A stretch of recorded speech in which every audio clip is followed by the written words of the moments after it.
इंद्र मुनि का वेश बनाकर, गौतम का ही वेश बनाकर, वैसी चिबुक हनु भाल वक्षस्थल भुजाएं त्वचा नख रोम, वैसा ही उनका रूप, वैसी उनकी दाढ़ी बाल, वैसे ही वस्त्र, वैसा ही यज्ञोपवीत, उसी प्रकार का रंग रूप आकृति प्रकृति, वैसा ही उनका अनुरूप समरूप, उन्हीं की प्रतिकृति, उन्हीं का पूरा पूरा प्रारूप।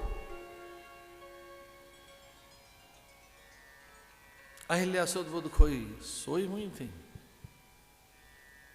अहिल्या के आंचल को उघाड़ा, अहिल्या अचानक जगी, बड़ी विचलित और व्याकुल हुई कि ये स्वामी असमय अकारण मेरा आवरण भंग कर मुझे कामासक्त होकर क्यों निहार रहे, ऐसा तो कभी करते नहीं।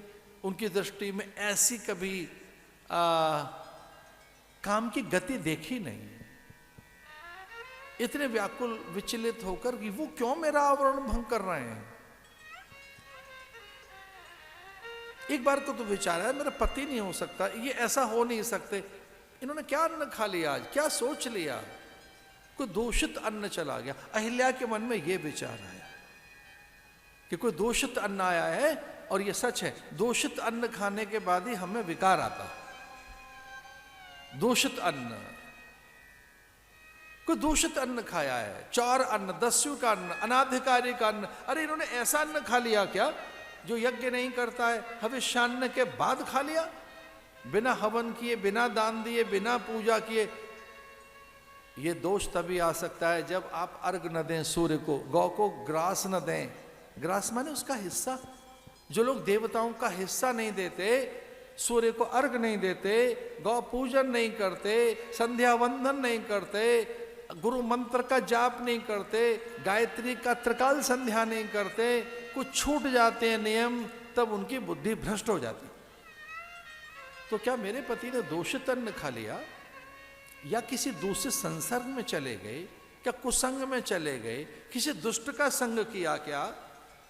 क्या मेरे पति ने कोई नियम भंग कर दिया? क्या उनका तप शिथिल हो गया है? ऐसे देख क्यों रहे मेरे पति? ये दृष्टि मेरे पति की नहीं हो सकती। नहीं नहीं, उनकी दृष्टि में बड़ी सभ्यता रही। उनका आवरण भंग करने का ढंग ऐसा कभी हो ही नहीं सकता। ये पशुता है, ये मानवीय आचरण नहीं है। और पशु भी बड़े नियंत्रित रहते हैं। ये तो कोरी दुष्टता है, ये कोई एक शत्रुता जैसी है, ये कोई नैसाचरी एक कोई उनका कृत्य है। निशाचरी तो ऐसा करते हैं। गंगा के तट पर गए थे, गंगा शांत प्रशांत समाधि में। गंगा ने संकेत किया, भाग, तेरी कुटिया में छल हो रहा है।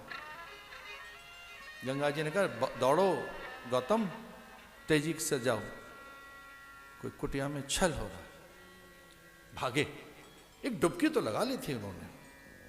गंगा में एक डुबकी लगाकर वो दौड़े थे, कुटिया की ओर आए, और उन्होंने कुक्कुट में से चंद्र को निकलते देखा। उन्हें देखा कि ये कुक्कुट है, ये मुर्गा है, और धीरे से चंदा बन रहा है। चंद्रदेव, मुर्गे में से चांद कैसे निकल रहा है? भयभीत क्यों है चंद्र? मुझे देखकर छुप क्यों रहा है? मुझे देखकर ये इतना भयभीत है, इसने कोई अपराध किया क्या? और उन्होंने कहा, सावधान, चंद्र यहीं ठहर जाना। स्तंभित कर दिया उसको मंत्र बल से, कि पहले मैं अंदर जाकर देखूंगा हो क्या रहा है, और तुझे स्तंभित करता हूं। मंत्र से उसका स्तंभन कर दिया। मंत्र के ये कर्म है, मारण, मोहन, उच्चाटन, विद्वेषण, वशीकरण और आदि आदि खटकर्म। ये कभी मत करना। मारण मारना ही है तो अपनी आलतू फालतू की चीजों को मारो अंदर से। मोहन, अपनी इंद्रियों को मोहित कीजिए, चित्त को वशीभूत कीजिए। उच्चाटन ही करना है, बेकार की बातों का उच्चाटन करो। विद्वेषण, ये खटकर्म है, षटकर्म मंत्र के तंत्र में ऐसे होते हैं। मारण, मोहन, वशीकरण, स्तंभन, उच्चाटन, विद्वेषण, ये खटकर्म है।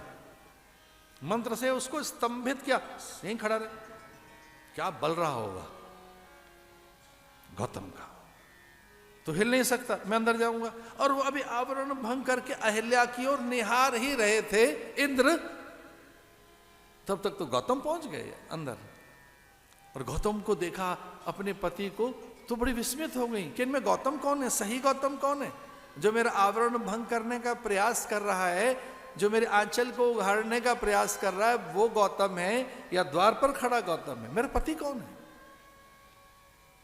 मेरे पति की सौम्यता, शिष्टता, वो सुभद्र हैं, अत्यंत मर्यादित रहते हैं, वो समाधिष्ठ हैं, वो प्राय जागृत पुरुष हैं, उनमें प्रज्ञा निरंतर चैतन्य रहती है, ब्रह्मनिष्ठ ब्रह्मज्ञानी श्रोत्रिय सत्पुरुष मेरा पति, यही तो गौतम है।